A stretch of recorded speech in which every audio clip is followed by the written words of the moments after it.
Jacob balled his fists against his temples, grinding his teeth as he beat down the rising rage that filled his chest. It should have been fear. He worried he'd lost his mind. Anger was not a rational reaction to what skulked around out there, toying with him. He knew what it was, knew its name.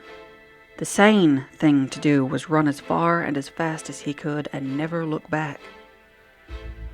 It would have been sane to take his knife from his pocket and bleed himself dry with it before he let that thing have him.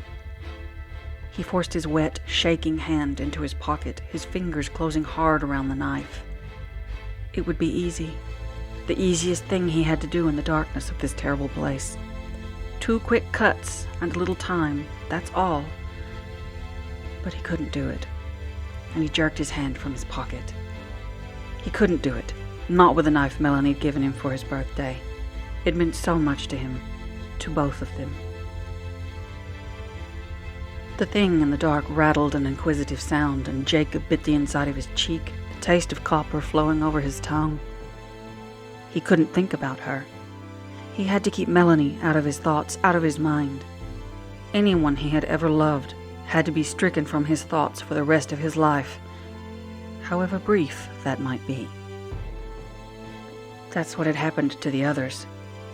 He had loved them, all of them, and it hunted them all down because of that, because their names and their memories were in his heart, because he knew its name the same way that it knew his.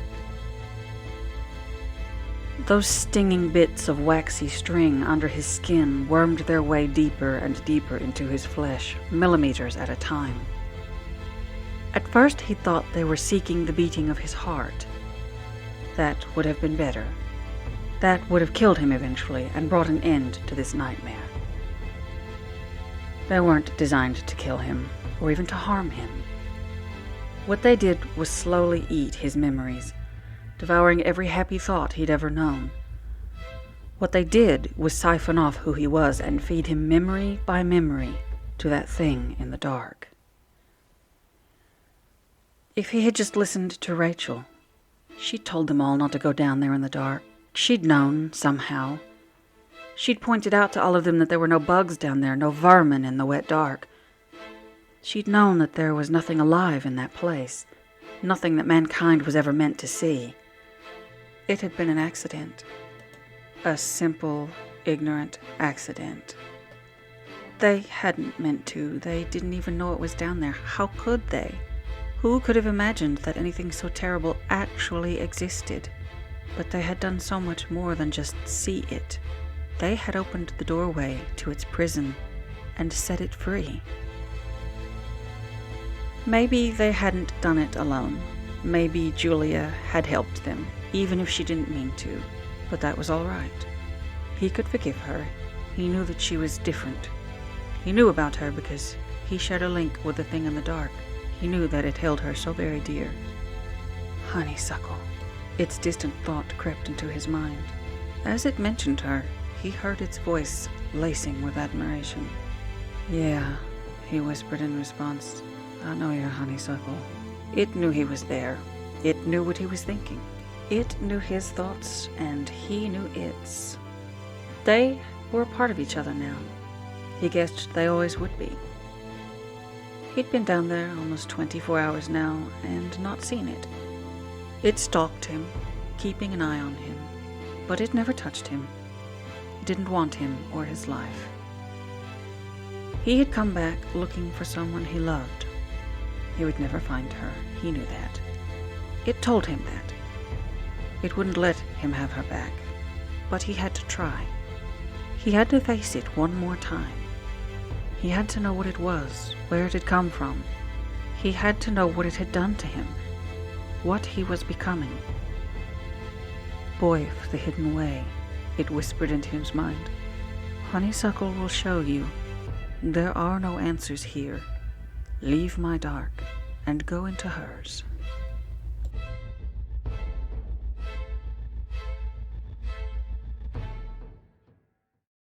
Hello, my lovelies. This is Sinister Sibylline. I hope you've enjoyed the teaser part 2 of my first project called String. This is actually the prologue from the novel written by the same name of String, so that when I begin my initial launch on Halloween morning, I can get started with the first 3 chapters and not get bogged down trying to catch up with a prologue. There is so much more to come on my channel. I look forward to posting the releases for you to enjoy. Keep checking back with me. I have so many projects to share with you guys. I can't even begin to number the amount of stories that I have to share with you guys. There are just so many of them. I've been writing horror for years and just sort of collecting them. So there is no shortage of material for me to share with you guys. Because of the instability of current world events with which I'm certain everyone is unfortunately familiar, my recording schedule has been a little off schedule. It looks like things are improving, at least where I am, so hopefully I'll be able to get back onto a decent schedule and start sharing more with you. I would like to delve into a number of projects, and I'm really excited. All I have wanted to do, for as long as I can remember, is tell stories. Even as a child, I would tell stories, and I don't mean lies. The internet and YouTube have provided me an opportunity to share my stories with others, and I hope that you guys enjoy listening to them as much as I enjoy writing them and sharing them with you. Keep checking back with me frequently. I'm going to shoot for release every Saturday and possibly every Tuesday, but blessedly, it looks like there's a new and wonderful job in my future, which will give me a more solid schedule that I can work with. Saturday and Tuesday just may not be feasible, so I will keep you guys posted as to what I'm going to be able to do, and I'll make my schedule accordingly. Thank you so much for listening and giving me your valuable time. Just keep checking back with me, and I will keep producing stories for you. Thank you so very much, and have a happy Halloween.